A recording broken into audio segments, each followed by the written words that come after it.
اب اس طریقے سے ہو گیا، جب اس کو دفنایا جاتا ہے تو اس کی ٹانگوں کی طرف ادھر کھڑے ہو کر اس کے لیے ہاتھ اٹھائے جاتے ہیں، اور جس طرف چہرہ اس کا پھیرا جاتا ہے اس طرف کھڑے ہو کر اس کے لیے، مثال کے طور پر اب یہاں ہے قبلہ رخ اس طرف ہے، تو اس کو جب دفنائیں گے تو اس طرح چہرہ موڑیں گے قبلہ کی طرف، تو ہم ٹانگوں کی طرف کھڑے ہوں گے اور ادھر اس کے چہرے کے سامنے یعنی کہ سر کی طرف نہیں کھڑے ہوں گے، ٹانگوں کی طرف جا کے کھڑے ہوں گے اور وہاں جا کر ایسے ہاتھ اٹھائیں گے اور اس کے چہرے کے سامنے جیسے کھڑے ہوتے ہیں، ٹانگوں کی طرف کھڑے ہو کر اس کو چہرے کی طرف دیکھیں گے، اس طرف وہاں جا کر دیکھ کر، اور اس کے لیے سورہ فاتحہ پڑھی جاتی ہے، سورہ اخلاص پڑھی جاتی ہے، اور کوئی بھی صورت آپ پڑھنا چاہیں۔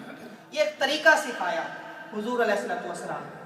جب یہ طریقہ سکھا دیا پھر اس کے بعد فرمایا کہ آپ قبروں کے لیے زیارت کے لیے جایا کرو، تو اس حدیث پاک میں فرمایا وَقَدْ أُذِنَ لِمُحَمَّدٍ فِي زِيَارَةِ قَبْرِ أُمِّهِ، اب اللہ نے مجھے اجازت دے دی ہے محمد صلی اللہ علیہ وسلم کو کہ اپنی والدہ کی قبر پہ جائیں، فَزُورُوهَا، لہذا مجھے بھی اجازت ہو گئی، آپ بھی جایا کرو، وَلَا تَقُولُوا حُجْرًا، لیکن وہاں جا کر وہ جو پہلے کام کیے کرتے تھے، وہ جو پہلے کہا کرتے تھے کہ والدین نے یہ کیا، میرے باپ نے یہ کیا، ایسا کیا، اتنے ڈاکے مارے، اتنے قتل کیے، وہ کسی نے نہیں کہنا، وہاں صرف ان کے لیے جا کر دعا کرنی ہے، ان کی دعا کے لیے وہاں پر وَلَا تَقُولُوا حُجْرًا، اور ان کے لیے برے الفاظ ایسے نہیں کہنے، اچھے الفاظ اور قرآن پاک ان کے لیے پڑھا جائے۔ ان بريدة، نیکسٹ حدیث مبارکہ، قال قال رسول اللہ صلی اللہ علیہ وسلم قد كنت نهيتكم عن زيارة القبور فقد أذن لمحمد صلی اللہ علیہ وسلم في زيارة قبر أمه فزوروها فإنها تذكر الآخرة۔ اب اس حدیث کو ترمذی میں روایت کیا گیا کہ حضور علیہ السلام نے فرمایا کہ میں نے تمہیں قبر کی زیارت سے منع کیا تھا، روکا تھا کہ قبر پہ نہیں جانا، کسی قبر پر نہیں، لیکن اب جب مجھے حکم ہو گیا ہے کہ اپنی والدہ کی قبر پہ جاؤ، لہذا تم بھی جایا کرو، اے میرے صحابہ آپ بھی جایا کریں، فَزُورُوهَا فَإِنَّهَا تُذَكِّرُ الْآخِرَةَ، وہاں جانے کا فائدہ ہوگا۔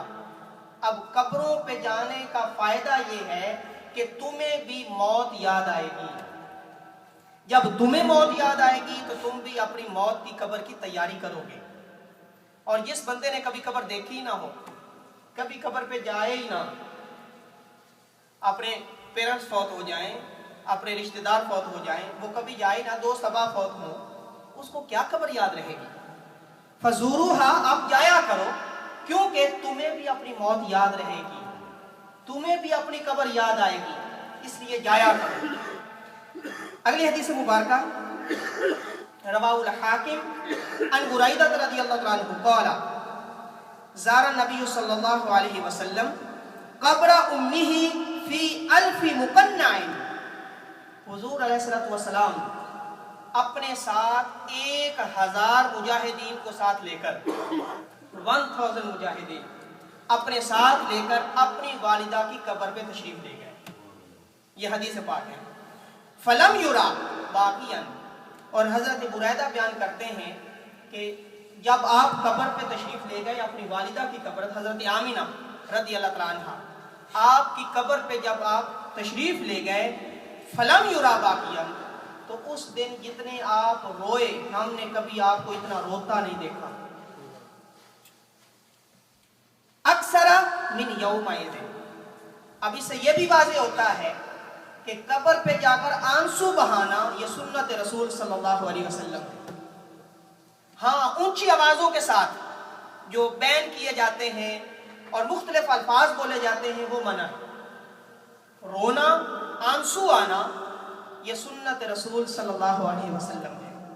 بلکہ مسلم شریف کی حدیث مبارکہ ہے جب حضور علیہ السلام کے بیٹے حضرت قاسم رضی اللہ عنہ چھوٹی عمر میں فوت ہو گئے، اور اس وقت حضرت قاسم آپ کے بیٹے آپ کی گود میں تھے، ان رسول اللہ صلی اللہ علیہ وسلم in his lap, Hazrat Qasim, the son of Rasulullah sallallahu alaihi wasallam.